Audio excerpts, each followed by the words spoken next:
Hello, ladies and gentlemen, boys and girls, unwanted pets and relatives.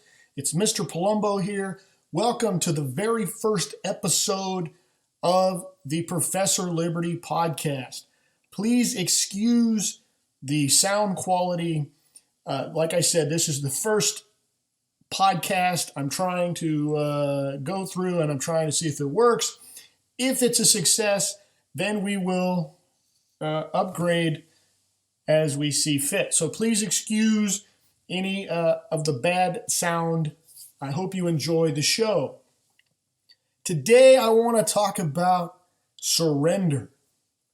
Now some of you guys are probably thinking, well, that's a strange topic to start your podcast, Mr. Palumbo. Who wants to talk about surrendering?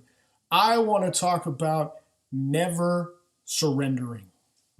Just the other day I was listening to the audio of British Prime Minister Winston Churchill's Never Surrender speech. I don't even know how I stumbled upon it. I tend to go down rabbit holes when I have free time, and here I am listening to Winston Churchill. It's an interesting speech, and Winston Churchill's an interesting guy because people either see him as this great leader or they see him as this stubborn guy who never listened. So that brought up a lot of questions for me. I mean, how do you know when you're doing the right thing? How do you know when you need to stand and not bend to criticism and to opposition? How do we know? So let's dig into a little bit of this history of this speech and a little bit of Winston Churchill. He gave the Never Surrender speech in Parliament in June of 1940. And we got to remember, he just became Prime Minister that previous month. So he's very new to the job. And there's nothing good going on. Winston has to share about how the French forces and the British forces have been divided and have been run over by the German war machine that at this time of the war seems unstoppable. The Allies have no answer for the Blitzkrieg. If it wasn't for the miracle at Dunkirk, British and French forces might have been completely destroyed. So now here we see the environment upon which Winston has to give this speech. At the time, many people adored the speech. As most often, things happen at the beginning of things, right? Everyone is for you at the beginning of things. Everyone, emotions are high, positivity's high, and everyone likes you. This is when everybody wants the glory of leadership, right? This is when you made the popular decision that everybody likes, and you're getting all the praise for it. But sometimes you have to take a stand that's not popular. And as the war went on, Winston Churchill faced tremendous criticism and pressure to sue for peace. Stop being so stubborn. The war is lost. Can't you see? There's nothing good happening. We need to submit. We need to surrender to Hitler. And this leads us to a great reflection question. How do we know we're standing up for the right thing? How do we know that we're not just being stubborn and thick-headed and proud? Well, my answer would be two words: principles and virtues. If we are standing on principles and virtues, those timeless ideas that we know are right, true, and just, then we know that in the end, the right thing will happen. This doesn't mean everything will be hunky-dory. If you stand for truth, it still may make your life very difficult. As the quote says, the truth will set you free, but it'll first make you miserable. And having a philosophy of never surrendering doesn't mean we're advocating for stubbornness or being proud. We need to listen to those people that we know and trust that might lead us to a better position. They might have a point. This is what's wrong with our leadership today, in my opinion. Nobody has virtues. Nobody has principles. The only principles that we have today is what is politically, economically, and personally expedient for me now. And I believe Winston Churchill probably faced many of these same time and again criticisms, the here and now criticisms. People are going to die. This is going to be really bad. And Winston had to fight against that for the greater principle. Okay, sure, we could surrender. What kind of life are we going to have after surrendering?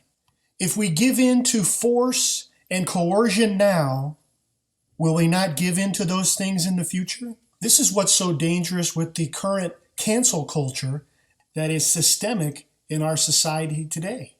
It's all based on coercion. And one of the reasons why it's seemingly getting worse and worse and worse is because we keep surrendering to it.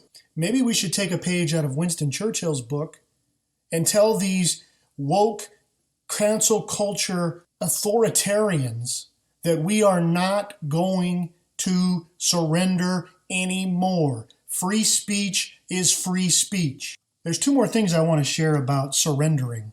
As we see later on, Winston Churchill is pretty much done with being prime minister in 1945. Now, he does come back a little bit in the 50s. I think he serves from 1951 to 1955. But notice he serves during the war. And it almost seems right after the war, the nation ditches him. And this is another thing about standing up for what is right. People will not care when it's all over. Or let me say they might not care. Because this really has nothing to do with them. This has everything to do with you personally. Are you going to stand for what you believe? You might get mocked. You might get ridiculed. You might lose your job. Nobody might care when you were proven right. And that doesn't matter. None of that matters. Only thing that matters is you stood up for truth and you did not surrender. Here's the second thing I want to talk about regarding surrendering. Have you ever noticed there's always this immediate relief when you give up on something or you quit something? Think about when you were a kid and you quit karate, or you quit baseball, or you quit football, or you just gave up on a test because it was too hard, or you had too many things on your plate and so you gave some things up. There's always this immediate, there's always this immediate relief. But there's also this regret. There's also this regret that happens. And the regret, the level of regret, seems to be directly correlated to how big a thing it was that you gave up. It doesn't matter that your mom said it was okay. It doesn't matter that your dad said, "That's okay, son, you'll do better next time." There's something inside you that says, I gave up and I don't feel the greatest about it. You're initially relieved because that pressure that is gone and you don't have to do it anymore. But then there's a regret that you didn't finish the job. There's a regret that you let people down. There's a regret that you didn't live up to your full potential. So surrender brings this immediate release that can last a few seconds. You feel good about it. You can move on. But it also brings this regret that can last a long time. So maybe you're feeling like you want to give up on something. Maybe you're struggling with something today and you want to surrender. I tell you that yes, you will feel good about it for a while. I don't have to deal with it anymore. But you might also have regret. Let me leave you with a quote from Winston Churchill from a speech he gave at Harrow College in October 29, 1941. He says, "Never give in. Never, never, never, in nothing great or small, large or petty, never give in except to convictions of honor and good sense. Never yield to force. Never yield to the apparently overwhelming might of the enemy."